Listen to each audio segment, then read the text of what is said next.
책과 인생 이야기 함께하는 인생 책방. 오늘 만나볼 분은요, 더불어민주당 송재호 의원이십니다. 어서 오세요. 네, 안녕하세요. 안녕하세요. 반갑습니다. 안녕하세요. 어서 오세요.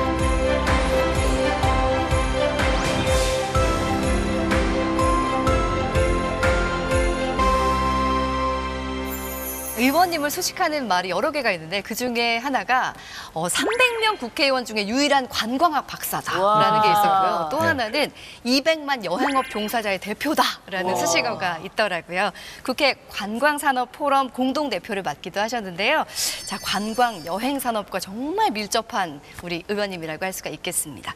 요즘은 바쁘셔서 아마도 여행은 조금 어려우시지 않을까 싶기도 한데 어떠세요? 예, 여행 프로를 많이 보고요. 네. 여행을 직접 가는 게 어렵죠. 그렇죠. 국회에 와보니까 쉽지 않더라고요.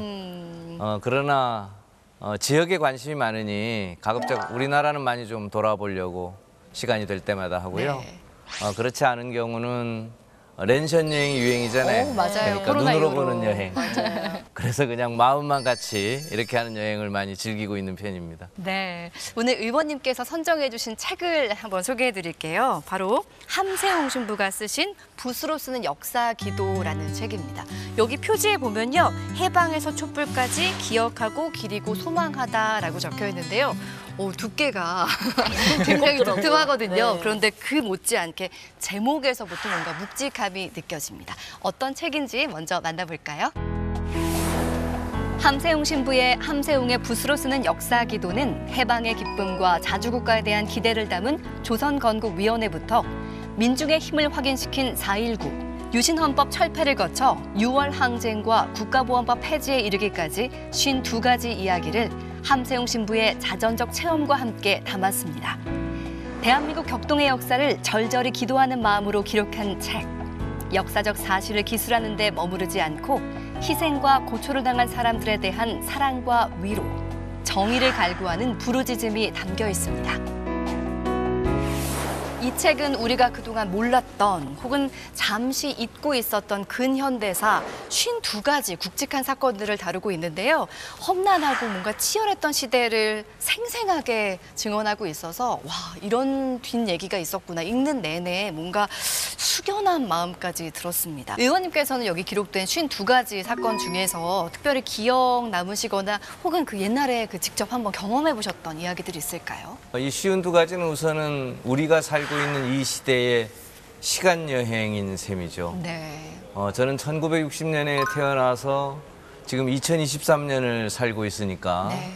이 책의 많은 부분을 제 삶하고 중첩이 되는데요. 네. 우선 크게는 이 책에 소개된 제주 4.3이 지금 올해가 75주년인데 내내 제 삶 속에서 늘 마음속에서 있었던 하나의 큰 상처고 슬픔이고요. 네. 드러내기 이전에 많은 기간은 쉬쉬하면서 그냥 담고 있었고 뒤에 묻어두었던, 그러나 늘 우리 곁에 아픔으로 있었던 그런 사안이어서 제 삶에 가장 큰 영향을 미친 거고요. 네. 또 하다 보니까 제가 연세대학교 정치외교학과 80학번입니다. 네. 80년이라는 부분은 그러네요. 이제 전두환 쿠데타가 일어나서 네. 5.18 민주화 운동이 있었던 바로 그 해여서 그로부터 7년을 학교 생활을 했으니까 네. 격동하는 역사 현장에 그런 아픔 속에서 있었던 세월이었던 것 같습니다. 함세웅의 붓으로 쓰는 역사 기도. 지금 잠깐 말씀하셨지만 이 책을 인생 책으로 선정하신 이유가 있을 것 같아요. 함세웅 신부님은 워낙 현장에 있었던 사제로 잘 기억하고 있어서 정의구현 사제단도 이끄셨고 그래서 이분이 그냥 살아온 삶을 썼나 해서 이제 쭉 이제 훑어봤더니 조선건국위원회라고 하는 소위 해방 전후에서부터 네. 오늘까지 굵직한 52가지를 당신의 붓으로 정리를 하셨더라고요. 네. 그래서 읽으면서 점점 먼 나라나 또는 가공의 이야기가 아니라 제 삶 속에 있었던, 또 우리와 함께 있었던 바로 내 이야기이기도 하고 또 옆에 친구 이야기도 하고 내 동생, 내 형의 이야기이기도 해서 네. 읽고 이거는 그냥 우리 같이 사는 분들에게 추천도 하고 공감을 같이 했으면 좋겠다. 네. 세대와 지역을 뛰어넘어서 서로 느낄 게 많겠다는, 그래서 네. 추천하게 됐습니다. 우리 시대 아픔에 관련된 이야기. 즉 우리들의 이야기에 관한 우리 책인데요. 키워드를 통해서 우리 송재 의원님의 책과 인생 이야기 깊게 나눠보겠습니다. 첫 번째 키워드 함께 볼까요? 자, 첫 번째 키워드는 제주입니다. 자, 의원님께서 고향이 또 제주시고 지역구도 제주시고 워낙에 그 학창 시절을 거기서 많이 보내셔서 추억도 많으실 텐데요. 제가 듣기로 제주대학교에서 20년간 교편을 잡기도 하셨다면서요. 근데 지금은 또 제주가 지역구이기도 하시고요. 진짜 그야말로 한평생 제주를 빼고는 설명하실 수 없는 삶이겠어요. 아, 그럼요. 누구나 다 그러겠지만 네. 보통 대륙에 살면, 그러니까 우리로 치면 한반도에 살면 부산이나 광주나 대전이나 서울이나 사실은 연결된 고리잖아요. 근데 이 섬이라고 하는 거는 바다로 사실은 동떨어져서 갈라진 고리거든요. 네. 섬성이라고 해서 섬에 살다 보면 섬만이 가지고 있는 특성이 있습니다. 그러니까 괜히 서울에 있거나 다른 데 있으면 돌아가고 싶고 늘. 그 묘한 그 병 같은 게 있어요. 이 제주라고 하는 뗄래야 뗄 수 없는. 낭만과 힐링의 도시잖아요. 저도 한 달 살기 이런 거 하고 싶었거든요, 의원님. 네. 제주가 가진 게 왜 그분들에게 힐링을 줄까? 저는 그게 굉장히 좀 그게 자연이 아름다워서만은 아닐 것이다. 제가 늘 그 이야기하는 것 중에 하나가 여행이라고 하는 게 좀 더 보는 거거든요. 더 보는 거. 깊이. 깊이. 우리가 여기서 그냥 들여다보고 느끼는 것보다 뭔가 더 큰 게, 더 뭔가 다른 게 있어? 종전에 안 봤던 게 있네? 그런 걸 아마 제주에 와서 보시는 것 같은데. 네. 예, 그 제주가 가지고 있는 자연이나 거기 사는 사람들의 모든 이야기가 아픈 분들에게 공감과 그런 치유를 주지 않는가 이렇게 생각합니다. 그러니까 제주에서 계속 자라시다가 학창 시절은 대학은 서울로 오신 거잖아요. 그렇죠. 근데 학원 모두 마치고는 직장 생활 안 하시고 바로 또 제주로 가셨어요. 그렇게 제주로 다시 돌아가셔서 사회생활 시작하신 이유가 있을까요? 제가 이제 제주도에 있으면서 제가 가졌던 많은 관심 중에 하나가 섬이라는 건데 네. 그러니까 제주만이 아니라 예를 들면 하와이도 섬이고 뭐 발리도 섬이고 여의도는요? 여의도도 뭐 여기도 뭐 작은 섬이죠. 여기하고 좀 다르지만 근데 바다로 이렇게 떨어진 섬들이 갖는 몇 가지 특징이 있어요. 네. 근데 그 중에 하나가 예를 들면 제주도에는 산무라는 게 있는데 우리가 흔히 거지, 도둑, 대문이 없다. 그래서 괜히 그걸 이상적으로 표현해요. 삶이. 그러니까 모두 어려운 거예요. 역설적인 먹고 살기가 어렵고 다 역설적으로 어렵고 그러다 보니 도둑질할 물건이 없잖아요. 그러니까 자연스럽게 도둑이 없어. 지는 거고 네. 태생적으로 그다음에 그러니 대문을 만들 필요가 없죠. 제주의 산무가 모두가 힘들어서 함께 살 수밖에 없는 공동체적인 결속의 사회인데 이게 모든 섬들이 그렇습니다. 근데 그런 사회에서 태어나서 자란 저 같은 사람이 또 갖는 묘한 특성이 있는데 네. 귀소 본능이 굉장히 강해요. 연어처럼 다시. 연어처럼 네, 서울을 버리고 네. 직장을 버리고 제주에 가서 살아야 되겠다. 서두에 잠깐 말씀하셨지만 굉장히 아픔을 가진 곳이기도 합니다. 역사적으로 아픈 사건인데 이 책에도 등장을 하거든요. 제주 4.3 사건. 제가 지금 배지를 들고 있는데 4.3 항쟁의 기념 배지라고 들었습니다. 올해로 75주년이 되었다고 하거든요. 자, 어떤 사건인지 아직도 모르시는 분들이 많이 계신 것 같아요. 1947년 3월부터 1954년 9월까지 7년 7개월에 걸쳐서 제주도에서 일어난 학살 사건이라고 생각하시면 돼요. 발단이 되게 좀 어이없게 일어났는데요. 네. 47년인가 3.1 운동에 대해서 기념식이 있었어요. 근데 그때 경찰 말 발굽이 어린아이를 다치게 하면서 주민들과 시비가 붙었습니다. 네. 그러다가 발포하고 그 과정에서 6명 정도가 사망을 한 사건입니다. 이걸 계기로 이게 하나의 그 이슈가 돼가지고요. 당시에 조선 남로당 그리고 또 반대쪽에서는 서북청년회 같은 구구단체 이런 사람들이 이걸 좀 정치적으로 이용을 했어요. 그래서 이걸 가지고서 거기다가 당시의 정치 지형 그리고 미군의 입장 이런 것들이 좀 잘못돼가지고 허리케인을 불러일으킨 거죠. 그래서 대대적으로 이때 많은 사람들이 너 빨갱이 숨겨졌지 이런 식으로 학살을 당하게 됐는데 이게 사실은 정말 학살인 게 5살, 4살, 3살짜리 어린아이가 어떻게 빨갱이를 숨겨줄 수가 있어요. 그러니까 이런 아이들까지 다 한꺼번에 죽여버린 그런 사건입니다. 아주 먼 과거의 얘기가 아니거든요. 제주도민에게는 아직도 이 사건이 씻을 수 없는 아픔으로 남아 있다고 합니다. 그 당시 인구가 뭐 한 22만에서 한 25만 이 정도고요. 돌아가신 분은 적게는 한 15,000에서 많게는 한 3만 명까지 이렇게 봅니다. 부상자까지 다 합해서 희생자 전원을 이야기할 때는 미국에서 나온 통계는 한 8만 명 정도. 그러면 3분의 1이 그러네요. 그럼 전 가족이 4.3의 아픔에 관계된 거죠. 그렇죠. 네, 저도 저희 집안에도 있고 그래요. 또 좀 건너면 또 있고 한마디로 이야기하면 국가폭력에 의한 그러니까 그 당시에 경찰이 고용한 우익 세력에 의한 양민의 그것도 무고한 양민의 대량 학살입니다. 그러니까 있지도 않은 공산폭동의 이념을 거기다 더 씌워서 네. 예, 그래서 그냥 무고하게 초토화를 시킨 거죠. 완벽하게. 네. 한 100개 마을이 불에 타 없어졌으니까 3분의 1 정도가 희생을 당했으니까 그렇게 해서 그 다음에는 이제 계속 공산주의하고 대립된 우리가 세월을 살아야 했으니 그 후에 전 제주도민은 연좌제에 묶이는 거죠. 그러니까 예전에는 막 4.3 폭동, 4.3 사태 이렇게 부르다가 이제 4.3 항쟁으로 부르게 됐는데 이게 지금 배지라고 저에게 소개를 드렸는데 예. 지금 달고 계시잖아요. 달고 있죠, 제가. 어떤 의미를 갖고 있나요? 예, 이거 제주도민들은 뭐 거의 다 동백꽃입니다. 동백꽃이군요. 동백꽃은 제주도 내에서 쉽게 볼 수 있는 제주도의 꽃이기도 하고요. 네.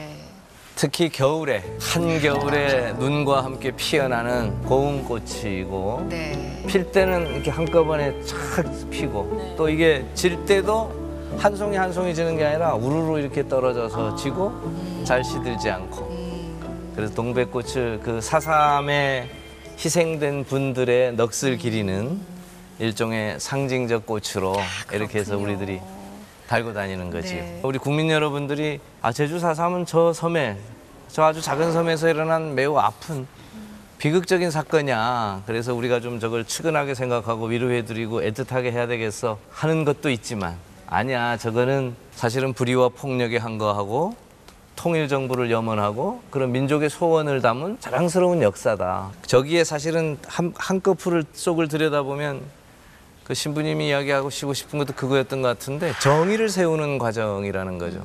자, 송재 의원의 책과 인생 이야기 두 번째 이야기.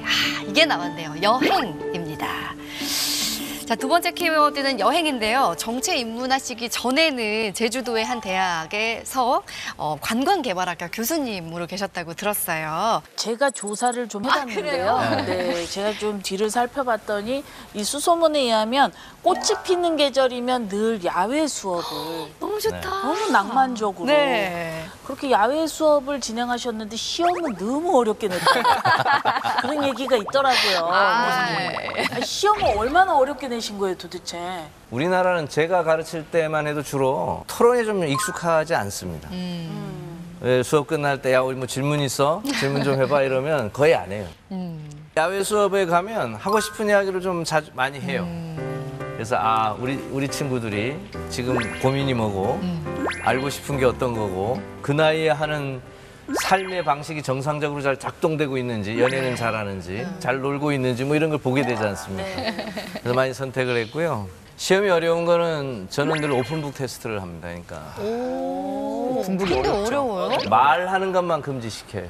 다 편한데 늘 시험 보고 나면 어렵다. 이렇게. 네, 그런 거네요. 나 외워서 하는 뻔한 답이 아닌 걸 원하셔서 힘들었던. 네. 그렇죠. 저도 이제 수업을 받아봤잖아요. 네. 저 고등학교 때도 수업 받고 대학에서도 받고 대학원에서도 받고 받아보면 늘 남는 게 뭐냐면 생각의 씨앗입니다. 그러니까 늘 저한테 생각의 씨앗을 심어줬던 선생님의 이야기. 네. 제가 그걸 늘 집에 가서 이렇게 만지작거려보니 가슴속에서. 그래서 그 생각의 씨앗이 내 나름대로 꼽혀간 걸 보는 거죠. 그래서 선생님들한테 고마워서 저도 지식을 주는 것보다 내 학생들에게 생각의 씨앗을 주고 싶다. 그래서 그걸 해보려고 오픈북 테스트를 하는 거였어요, 실은. 아니 근데 우리 교수님이라고 부를 뻔했어요. 우리 의원님께서는 네. 여행 광이셨다고 1년에 3개월 이상을 여행 다니셨다면서요. 그러면 지금까지 몇 개국 정도 다니신 거예요? 남미 빼고는 뭐 거의 뺐다고 해도 되고요. 난민은 뺐어요? 네, 남미는 제가 사실은 참여정부 때 문화관광연구원장을 했는데 네. 그 저희 연구원에서 발간하는 너울이라고 하는 월간지에 네. 남미 특집을 한번 다룬 적이 있습니다. 네. 그 남미 특집을 문화 특집을 보고 너무 제가 반한 거예요, 사실은. 오. 여길 꼭 가봐야 되겠다. 오. 근데 좀 찬찬히 가봐야 되겠다, 여기는. 아. 이건 제대로 봐야 되는 데구나 해서 아껴두셨군요. 아껴둔 데다가 이루지 못한 첫사랑 같은. 파란 나라 같은 거네요. 나중에 혹시 체게바라처럼 이렇게 남미 모터사이클로 쫙 한 바퀴 도시는 거 아닌가 싶어요. 아니, 저는 언젠가 에콰도르 이런 데서 커피 마시고 계실 것 같은데요. 와, 그만큼 진짜 여행을 좋아하시고 사랑하시는군요. 그래서 저희가 의원님 사진을 좀 준비해봤습니다. 이렇게 짜잔 준비를 해봤는데 오 정말 의원님 많이 다니셨네요. 이야, 어디예요? 제가 아프리카의 적도 근처에 적도긴이라는 나라가 있습니다. 네네. 적도긴이 한 4년간 정책 컨설팅을 해줬어요. 4년 동안 어떻게 먹고 살아야 되는지. 이야. 네, 그 정책 컨설팅을 할 때 같이 한 굉장히 젊은 친구들처럼 보이는데 실은 네. 국장 인물들이. 와. 그 밑에 사진은 어딘가요? 굉장히 큰 도시 같은데요. 트빌리시인데요, 조지아의 수도인데 꼭 가볼 만한 아주 야성적인 나라입니다. 또 인류의 역사가 깃들어 있고 그 옆에는 저는 그 제국의 도시를 좋아하는데 네. 예를 들어 로마 네. 이런 역사가 식으로 있는 런던 곳. 네. 뭐 이렇게 제국의 도시인데 저거는 신성 로마 제국의 수도입니다. 그러니까 오. 프라하죠. 여행 많이 다니신 분은 항상 받는 질문이 있죠. 가본 곳 중에 어디가 제일 좋습니까? 궁금해요. 네, 제일 딱 진짜 하나를 궁금해요. 뽑으라면 네. 어디입니까? 이거거든요. 살아보니 인생이 어떠세요? 예를 들어 어떤 인생이 좋은 인생일까요? 라고 물어보는 거하고선 비슷한. 저는 이 인생도 여행하고 아주 비슷하고 여행이 그렇다고 생각하는데요. 어떤 삶이든 그 자체가 의미가 있잖아요. 누구의 삶이든. 그러니까 비교할 수 없는 의미를 갖죠. 모든 게. 인간의 삶이. 저는 여행지도 아 여기는 저기와 다른 이런 의미가 있네. 였던 것 같아요. 그러니까 여행지의 모든 곳이 다 이제 의미 있고 좋았다라는 생각이 있고요. 그래서 딱 한 곳만 뽑는다면 어디를 갈까요, 저희? 그래도 한 지금 쌓이고요. 번만 그 다음에 또 드리고 싶은 게 큰 나라를 가는 게 제국의 수도를 가는 게 좋겠다는 생각을 합니다. 사실 말씀하신 내용 중에 어디든 떠나면 좋다라는 걸로 이해가 예. 됐습니다. 이제 저희 시간이 돌아왔습니다. 네. 네, 권진영의 밸런스 게임 준비했습니다, 네. 의원님. 대본에는 없어요. 네. 근데 해치지 않으니까 그냥 편안하게 제가 두 가지 질문을 드리면 선택만 그냥 바로 해주시면 됩니다. 그리고 간단한 이유를 얘기해 주시면 돼요. 첫 번째 질문 드리겠습니다. 500만 원으로 10개국 여행하기 대 500만 원으로 딱 한 도시만 여행하기. 하나, 둘, 셋. 로마요. 저희 앞에 했던 질문을 이제야 답해 주셨습니다. 500만 원으로 추천하신다. 어느 쪽을 선택하느냐? 네, 둘 저는 중 하나. 500만 원으로 한 도시만 갈게요. 한 도시만요? 왜 이걸 선택하셨어요? 집중하는 건가요? 선택해서? 네, 깊게 보고 싶어서. 아, 깊게 보고 싶어서. 근데 이 답은 정해져 있습니다. 네. 그러니까 여행을 하도 못했던 사람들이 한 번에 10개국을 보고 싶어 하지. 그쵸. 싸게. 저렇게 다니시는 분은 그냥 여기서 2달, 3달도 사시는 분들이야. 네. 자, 두 번째 질문 드리겠습니다. 의원님의 여행 스타일은 혼자가 편해 대 함께여야 재밌지. 하나, 둘, 셋. 항상 혼자. 혼자? 그래요? 외롭지 외롭지 않으세요? 않으세요? 전혀. 여행은 뭐 여행 자체가 사실은 주변이 다 친구가 되는 거여서 와. 음식도 친구가 되고 뭐 그런 거 아니겠어요? 저는 혼자가 혼자가 좋으세요? 여행을 참맛을 알려면 정말 혼자 가야 된다고 생각해요. 친구랑 가기도 하는데 네. 굉장히 힘들어요. 맞는 친구. 맞아요. 그래, 가면 맞아요. 싸우잖아요. 예. 무슨 말인지 알 것 같아요. 저도 우리 오서방이랑 여행 스타일이 안 맞아요. 집사람하고 안 맞아요. 세 번째 질문 드리겠습니다. 두 친구 중 한 명과 꼭 여행을 가야 한다면 계획 1도 안 짜는데 순종적인 친구 대 계획 잘 짜는데 예민한 친구. 하나, 둘, 셋. 순종이죠, 순종. 내 계획은 안 짜요. 예, 예. 네. 저 하자는 대로. 의원님은 다 계획이 있으시니까. 그러니까. 그렇죠. 이런 친구 제일 좋은 친구겠네요. 여행하기에는. 그쵸? 순종적이야. 순종적. 돈 많이 내주는 친구가 제일 좋죠. 아, 그럼 순종적인데 돈도 있는 친구. 예, 예. 알겠습니다. 이제 마지막 질문입니다. 여행 중 힐링이 필요하다면 시골에서 막걸리 한 잔 대 도시 야경 보며 와인 한 잔. 오. 하나, 둘, 셋. 그건 뭐 둘 다 해야 돼. 일단 막걸리도 와인도 포기할 수 없다. 선택이 어려워. 지금까지 우리 송재우 의원님의 밸런스 게임이었습니다. 네, 감사합니다. 네, 송재우 의원의 책과 인생 이야기 함께하고 있습니다. 세 번째 키워드 함께 볼까요? 자, 마지막 키워드인데요. 자, 길이라는 키워드를 뽑아주셨습니다. 제가 듣기로 여행에 가면 길에 빠져가지고 하루에 20km를 걸으신다는 얘기를 들었습니다. 그러니까 여행 중에 길 사진만 한 15,000장 정도를 갖고 계시다고 들었는데 길의 매력이 뭔가요? 도시나 지역을 보려고 하는데 어떻게 보면 좋을까? 뭔가 주제를 가지고 봐야 되겠는데 네. 길을 걸어가야 되겠다. 어디서부터 어디까지부터 시작해서 길을 걷다가 그 다음에는 이제 방향성을 갖는 거고 길이 어떤 길을 걸어야 되겠다로 방향성을 갖고 문화를 주제로 걸을 수도 있고 그죠? 생산을 주제로 걸을 수도 있고 건축을 주제로 걸을 수도 있고 이러면 그렇게 방향성을 갖는데 그러다 보면 이제 길 속에서 만난 게 보여지는 거의 모든 건 것 같아요. 그러니까 길에서 보는 거. 그러니까 길을 중심으로 인간의 삶이 형성이 늘 돼 있다 이렇게 보시면 될 것 같고 그러면 길을 워낙 좋아하시니까 길을 잃는 일은 잘 없으시겠어요? 많이 잃죠. 그러세요? 거꾸로 가기도 하고요. 네. 많이 잃고. 네. 근데 이제 아주 희한한 거는 결국은 길은 잃지 않아요. 좀 오래 걸을 뿐이지. 언제 나와도 돌아갈 나온다. 뿐이지. 반드시 연결됩니다.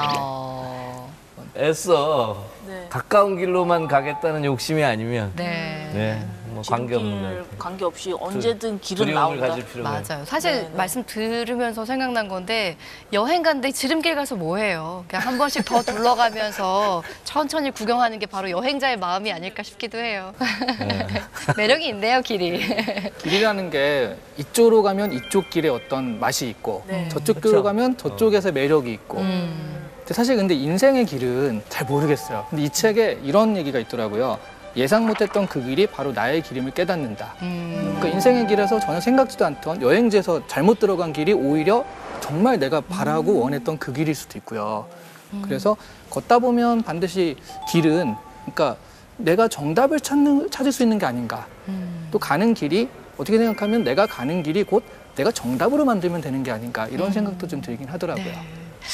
지금 내내 이렇게 평생을 여행하시면서 그쪽 연구를 하시면서 지내셨는데 사실 막상 지금 걷는 길은 굉장히 다른 길이잖아요. 정치인으로서의 길, 이 길에선 헤매지 않으셨을까, 길 잃어버린 적 없으셨을까 생각도 들고요. 이 길은 마음에 드실까 싶기도 해요. 어때요? 우선 저는 저 계획대로 된 게 없어요. 네. 가만히 돌아보면 네. 제가 계획을 해서 성취를 한 게 있을까? 보면 뭐 거의 없습니다. 그러니까 늘 제가 원했던 대학도 아니었고 과도 무슨 굳이 그렇게 원했던 과가 아니에요. 그리고 무슨 또 정액과하고 전혀 관계없는 또 무슨 관광 이렇게. 그러게요. 예, 물론 제주랑 인연이 있지만 교수도 우리 그 친구들이 들으면 놀래요. 야, 재호가 교수한단 말이야. 그건 좀 아닌 것 같아요. 정치도 마찬가지로 네. 국회의원이 돼야 되겠다는 생각은 못 했어요. 근데 지금 국회 와 와 계시잖아요. 있죠, 와 있죠. 그러니까 많이 싸우고 이게 제로섬 게임이잖아요. 네. 뭐 권력부터가 그렇고 그러니까 뭐 정쟁도 많고 뭐 온갖 거기에 권모술 수도 있고 뭐 여러 가지 협잡도 있고 왜냐하면 이게 이익이냐 손해냐를 가지고 다투는 인간 아주 본연의 모습이 있는 곳이니까 그리고 굉장히 다행스럽고 굉장히 참 이 나라가 대단하다고 생각하는 게 저렇게 싸우면서도 또 할 일은 합니다. 네. 정말 앞으로 의원님께서 정치인으로서 뚜벅뚜벅 걷게 될 이 길도 굉장히 기대가 되고 응원을 하겠습니다. 앞으로 목표 있으실까요? 계획도 좋고요. 정치는 그 현장의 요구를 수렴해서 그걸 실천하는 거라고 생각합니다. 그러니까 결핍을 해소해 주는 거. 그러니까 바로 앞에 있는 결핍의 해소에 눈을 돌려야 된다고 생각을 해요. 그래서 그런 의미에서는 꼭 하고 싶다는 것보다 우리 지역구의 작은 문제들부터 지금 당장 걱정은 후쿠시마 원전수가 이제 방출이 되면 네. 수산물 수입이 엄청나게 저는 소비가 급감할 거고 그것이 주는 우리 제주 경제, 제 지역구의 타격이 어마어마할 것 같습니다. 그래서 그것부터 잘 준비가 됐으면 해결을 좋겠다. 하셔야겠네요. 네. 전 세계 여러 곳을 다니면서 그 안에서 답을 찾아오셨던 분이기 때문에 앞으로 정치 행보 속에서도 분명히 답을 찾으실 거라고 믿습니다. 역사란 과거, 현재, 미래를 관통하는 기억의 열매이자 영원을 앞당기는 힘이다라는 말이 있더라고요. 이 구절처럼 함세웅의 붓으로 쓴 역사 기도, 우리 역사를 통해서 현재, 미래까지 한번 생각해 볼 수 있었던 시간이었던 것 같습니다. 자, 이 책 어떤 분께 추천해주고 싶으신가요? 제일 저 가까운 분들한테 추천을 많이 했고요. 네. 우리 세대를 사는 사람은 나이와 뭐 세대나 지역에 관계없이 꼭 한번 접했으면 예, 느끼고 공감할 수 있는 부분이 큰 책이다 이렇게 생각합니다. 진영 씨, 의원님 만나보니까 어떠셨어요? 의원님 약간 휴게소 같은 느낌이 약간 있는 것 같아요. 그렇죠? 오, 야. 약간 좀 살다가 지치면 의원님 보러 제주도 한번 내려가라고. 그럼 왠지 의원님이 거기에서 휴게소처럼 이렇게 쫙 펼치면 군옥수수, 핫바 뭐 이런 거 쭉 나올 것 같은. 분명히 와인 나올 것 같아요. 막걸리도 하나 나올 것 같아요. 그럴 것 같아서 의원님을 네. 꼭 한번 이렇게 휴게소처럼 한번 들리고 싶은 그런 너무 생각이 좋은 드네요. 말씀이네요. 국민의 휴게소 의원님이 주셨으면 좋겠습니다. 이시안 작가님, 네. 이 책의 간단한 추천평 해주시죠. 역사를 교과서에서만 배우면 편견에 빠질 수 있다. 제가 이 책을 보면서 느낀 게 그거거든요. 그래서 이 책은 우리의 관점, 생각에 좀 밸런스를 잡아줄 수 있는 책이 아닐까 추천을 드리겠습니다. 의원님, 마지막으로 우리 시청자 여러분께 하고 싶은 말씀 한 말씀 해주세요. 역사는 아픔이고 이 아픔을 들여 치유하는데 그것만으로는 안 되고 뒤에 이 기도는 함께 해야 효력이 있거든요. 저는 신의 뜻은 대중의 뜻이라고 생각합니다. 네. 그래서 우리 다 함께 기도하면 이 나라의 또는 우리 개인의, 우리 사회의, 나라의 역사가 제대로 잘 가지 않을까. 그런 소망을 담아서 이 사제님께서 기도자를 붙인 것 같아요, 뒤에. 네. 예. 저도 이 책 읽으면서 몰랐던 이야기 함께 생각하게 되었고 또 참 몰랐던 게 미안하다라는 마음도 갖게 되었는데요. 말씀하셨다시피 정말 기도하는 마음으로 우리의 역사를 통해서 미래를 바라볼 수 있었으면 좋겠습니다. 자, 지금까지 더불어민주당 송재호 의원님과 함께했습니다. 말씀 감사합니다. 고맙습니다. 감사합니다.